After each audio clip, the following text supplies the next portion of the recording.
Yun mga boss, DCTV here at ito ang gagawin ko ngayon mga boss, itong Honda Civic EG hatchback mga boss. Ito pala mga boss, dinala dito ng customer natin dito sa One Day Auto Shop mga boss, gawa ng pinapintahan dun sa labas sa ibang shop. At ito mga boss, kulang-kulang, hindi kinabit yung ibang mga moldings.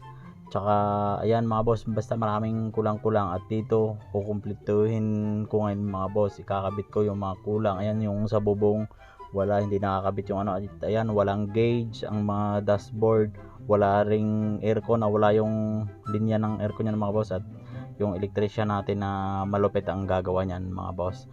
At ayan mga boss, yung kanyang plaka hindi rin ikinabit at naputulan ng tornilyo mga boss. At ayan ang ating gagawin ngayon mga boss, ating tatanggalin yung tornilyo na nakabara doon. Naputol kasi mga boss, siguro kinalawang o ano, kaya nung pinihit naputol ayun.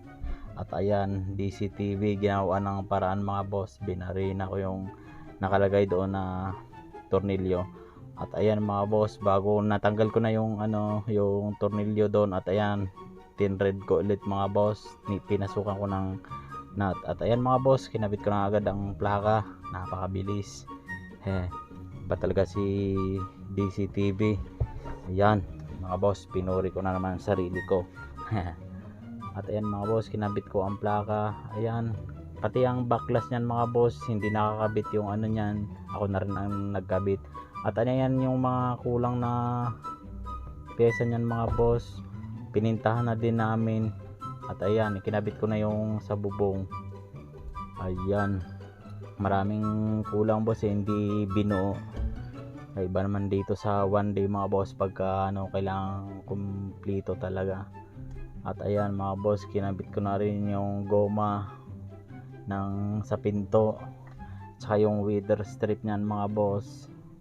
Ayan, tsaka door sash, hindi kinabit nila. At ayan, kinabit ko na. At ayan mga boss, kinalas ko na rin ang gulong ko na magkakabit ako ng fender liner niyan mga boss. Ayan, ginakan ko na mga boss, at magkabila pa lang kakabit ko dyan na fender liner. Tsaka yung chin yan mga boss, ako na rin nagkabit niyan, gawa ng hindi rin kinabit. At ayan mga boss, kinakalas ko na ang gulong. At pagkatapos nga pala nito mga boss, diretsong stretcho na din mga boss, pinatono na din ng boss may-ari nito ang kotse na to mga boss. At ayan, kakabit ko na ang fender liner mga boss. Yan, magkabila yan bale. At saka yun, ikabit ko na din ang mga weather strip niyan, tsaka yung sa may windshield mga boss, na ikabit ko na din sa bubong.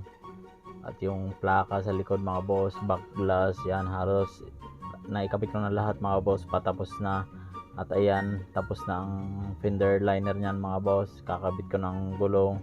Ayan, shout out nga pala sa may-ari nito, napaka-forma din ng auto ni boss.